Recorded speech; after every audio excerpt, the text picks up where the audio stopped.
During the Industrial Revolution, people from the countryside flocked to cities and factory towns looking for a better life. They wanted to make more money to support their families, and they hoped to move up in the world. They believed that they had a wonderful opportunity to try something new and take part in an era of wonderful progress. Unfortunately, disillusionment soon followed when workers realized that their new life wasn't at all what they thought it would be. In this lesson, we will meet a typical 18th century working-class family and catch a glimpse of their lives.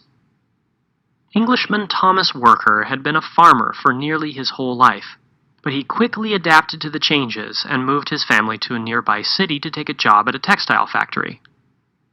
Like most workers, he wanted to do something different and interesting, but his hopes were soon dashed. Thomas ended up working 12 or 14 hours a day, 6 days a week.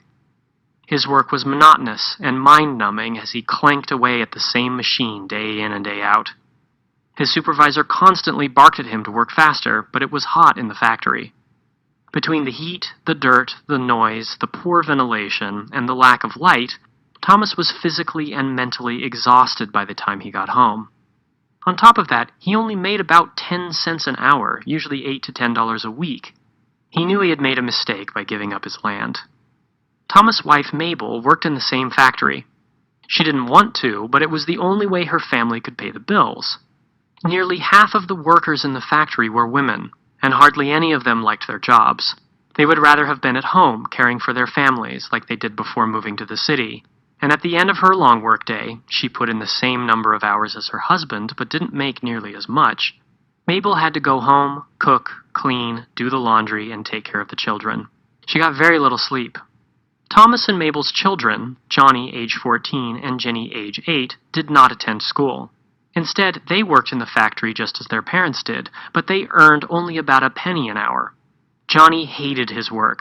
He had seen a friend crushed by a machine and another boy punished for laziness by being forced to carry a heavy weight around his neck for an hour. The boy had never been the same since.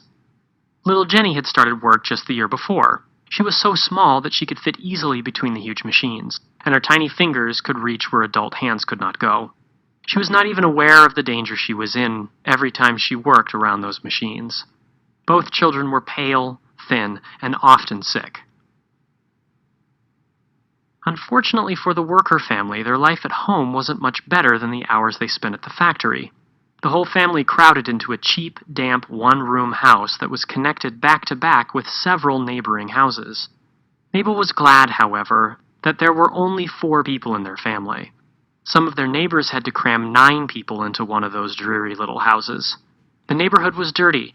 Most people threw their household waste into the street or courtyard. 40 houses shared 6 toilets, which were little more than cesspits.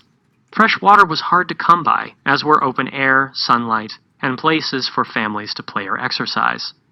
People were constantly getting sick, and outbreaks of cholera, typhoid, and other diseases killed many. Needless to say, people didn't live long under those conditions. In 1841, the average life expectancy in England's rural areas was 45 years. In London, it dropped to 37 years, and in Liverpool, people were lucky to live to 26 years of age. Infants died at an alarming rate, and in the early 19th century, 25 to 33% of English children died before the age of 5. Workers could do very little to improve their lot. In 1799 and 1800, the British Combination Acts prohibited workers from forming unions. They could not bargain with their employers or petition for higher pay or better working conditions. Some laborers, however, formed friendly societies to help ill or injured workers and the unemployed. These societies soon took on the role of labor unions, fighting for fair treatment and better laws and even the right to vote. Another group of Englishmen decided that the best way to improve society would be to get rid of the Industrial Revolution altogether. These Luddites, as they were called, gathered in secret organizations that raided factories, threatened factory owners, and smashed machines.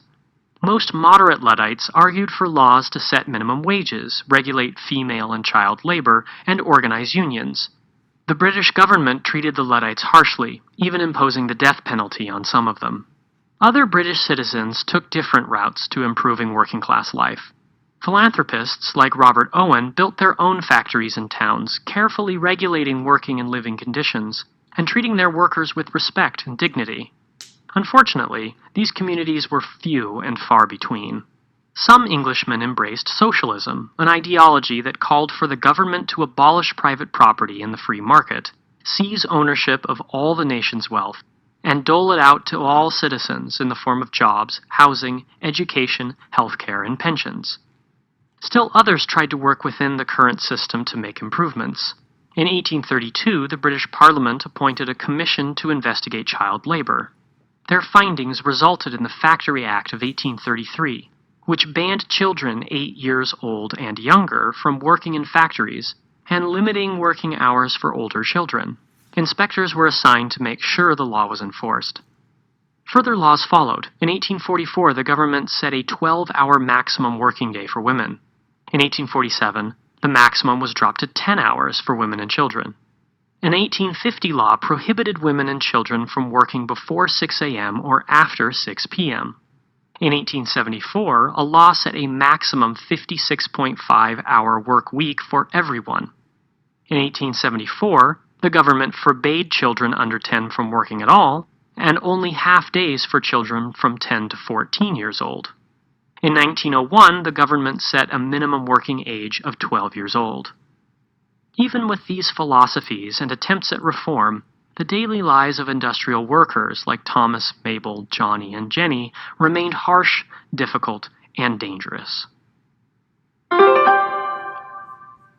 Even